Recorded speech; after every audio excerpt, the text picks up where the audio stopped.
took me, like I said, it took me 18 years from when I told to be able to call it sexual abuse and that he molested me, to accept those words, to finally understand that that is abuse and really evil and actually a crime. And I was angry about it. My counselor used to say, I can remember her asking me when I was probably 28 or 29, have you ever been angry about this? Even when I told her the first time, I think she was surprised that I didn't know that it was a crime.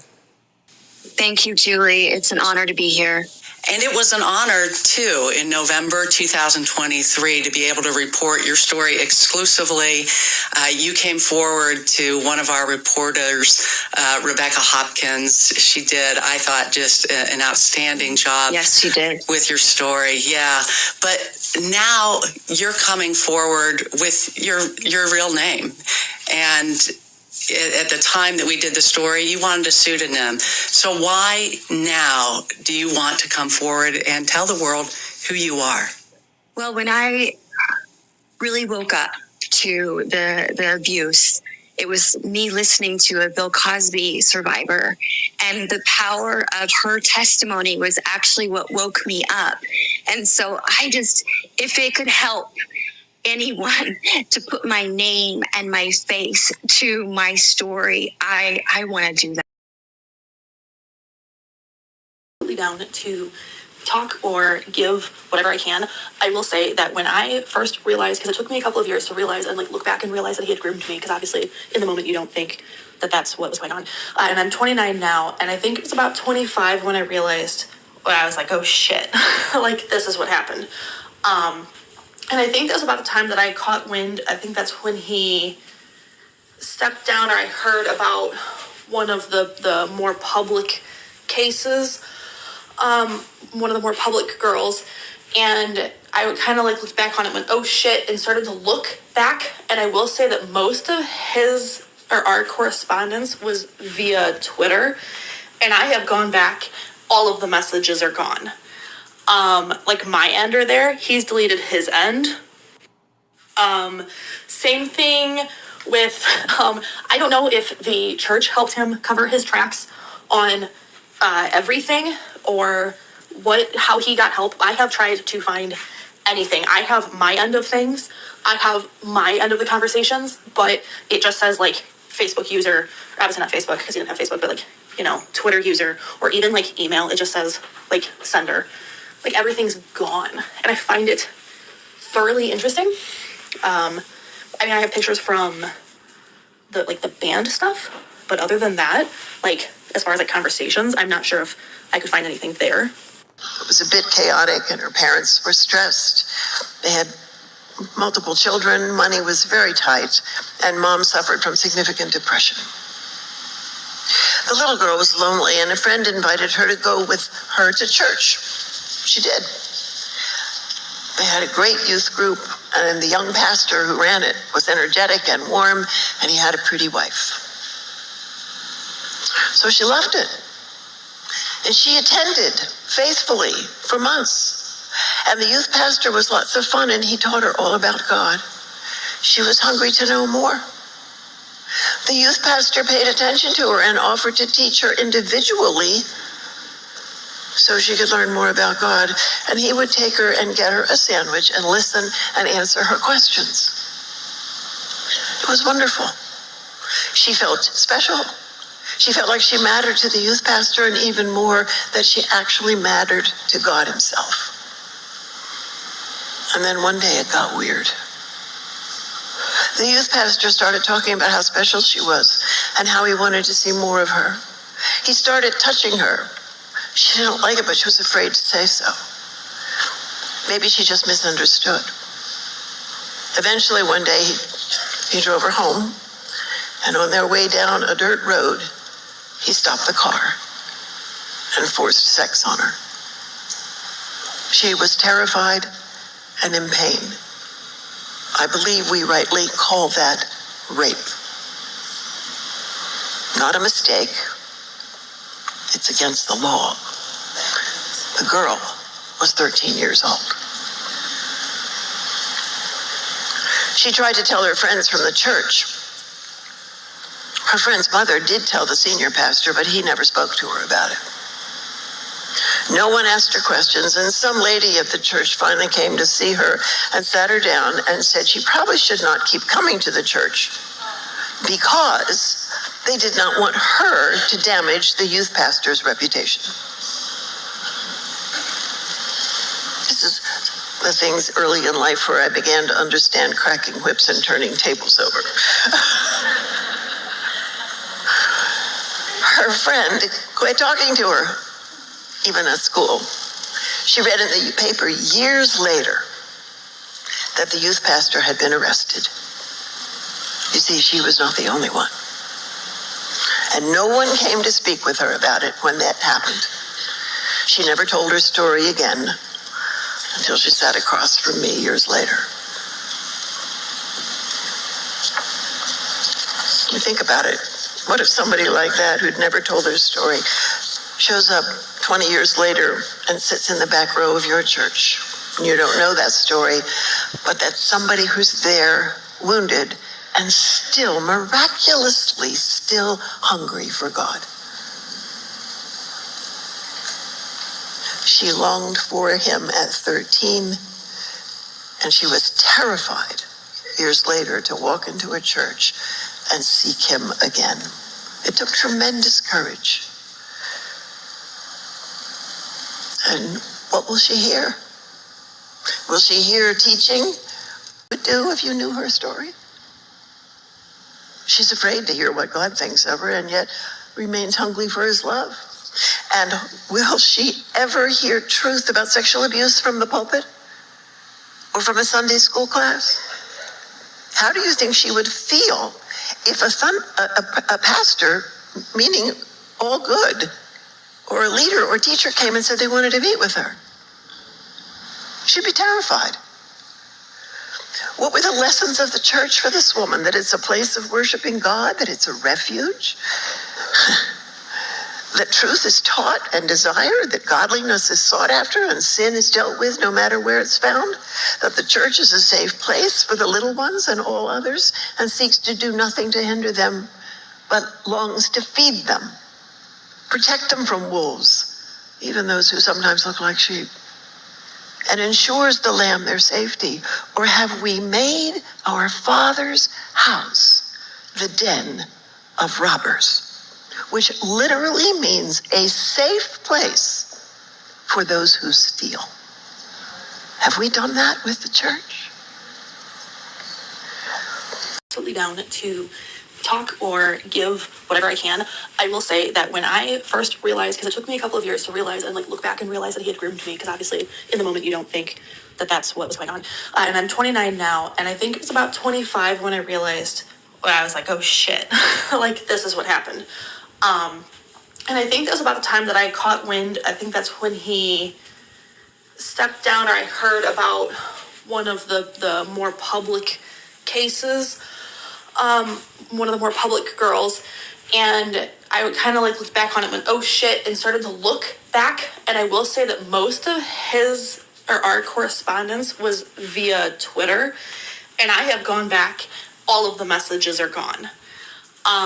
My end are there, he's deleted his end. Same thing with, I don't know if the church helped him cover his tracks on everything, or how he got help. I have tried to find anything. I have my end of things. I have my end of the conversations, but it just says Facebook user, obviously not Facebook because he didn't have Facebook, but Twitter user, or even email. It just says sender. Everything's gone, and I find it thoroughly interesting. I have pictures from the band stuff, but other than that, as far as conversations, I'm not sure if I could find anything there. Who went public? So the girl's name who went public, she was a freshman my senior year. I graduated 2011, so she would have graduated I think 2014, and it was her senior year-ish when they hit the height of their relationship, and I think that's when things kind of exploded, and that's also when the whole FIES case finally went to court and all of that shit finally hit. And I know Highland covered up Signorelli. I know that they did not want, because FIES was in the middle school, and I know that they did not want there to be another case, like, oh look, we have another child predator in the high school as well. And so I know that Highland covered it up, so I'm sure it wasn't hard for Mike to also cover it up. I think the other thing that I find interesting is I'm sure that if we dug, this is going to get even worse. So the person who was giving me rides, because I couldn't drive to his house at the time for like family reasons, his bassist, who was like 31 years old, was also in on this, like was also like driving other teenage girls to the house. There were other girls at the house. We were all there. They would drive. I mean, like in the photo that I have, it's me and another girl, like she's sitting in my lap. We're in the back of a box truck driving around Chicago, like sitting on Alex's drum set. Like it is the most ridiculous thing. And it wouldn't surprise me if she wasn't part of the group or something didn't happen to her as well, because I know that they were also close. But I just find it so interesting because honestly, I think kind of like as a trauma response, blocked him and everything out of my mind, and ended up circling back around later in life and running into one of his branch offs of his church or whatever is over in Chesterton.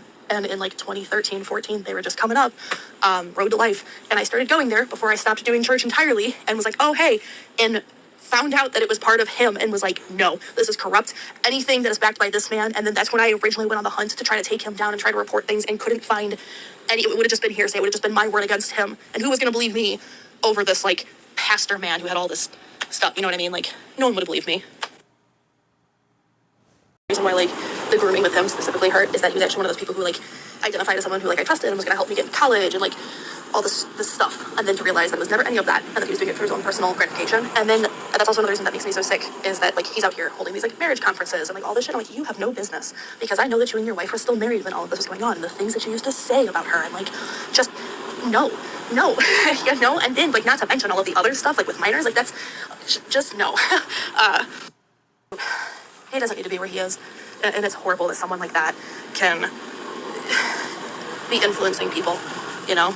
And it almost feels like this epidemic type of thing. I mean, my Facebook or my feed is filled with women like mocking the whole Andrew's hate thing, and he just feels very icky like that, you know. Like this, he's just as bad. He's just as bad with, you know, the Andrew Tate who has all of these like, well, he's horrifically horrible, but he's horrible, you know. He has all these minors and the sexual assault and everything, and like then you're over here like preaching to these people who are following you, literally religiously, and you're just this horrible human being. Like and he's raising daughters. That is the part that kills me. Like his daughters have to be probably 14 at this point, and that's disgusting to me because that's a freshman in high school. That's when you started preying on these girls. This administration, listen, I'm going to speak this vision now, and I've already been working on it. When I bought our Indiana building, it was a Lutheran church. If you guys have never been there, it's a beautiful limestone building that we've actually refurbed the whole thing. It's got beautiful stained glass windows. But that Lutheran congregation at one point built a whole extension of a school, and my education secularly is in post-secondary education. It's I had a license for 5th through 12th grade education because I love formation. And I didn't know that it was really supposed to be a church planter, not in the education, but I still have that hemisphere of my brain.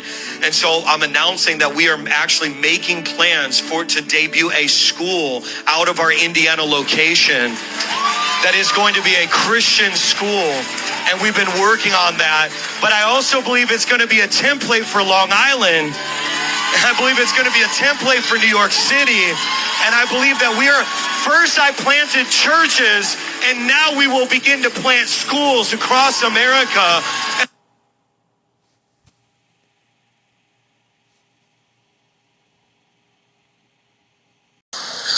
And so we tell people, see, they said they're sorry and they don't want to do it anymore. You just need to forgive them and you'll be fine.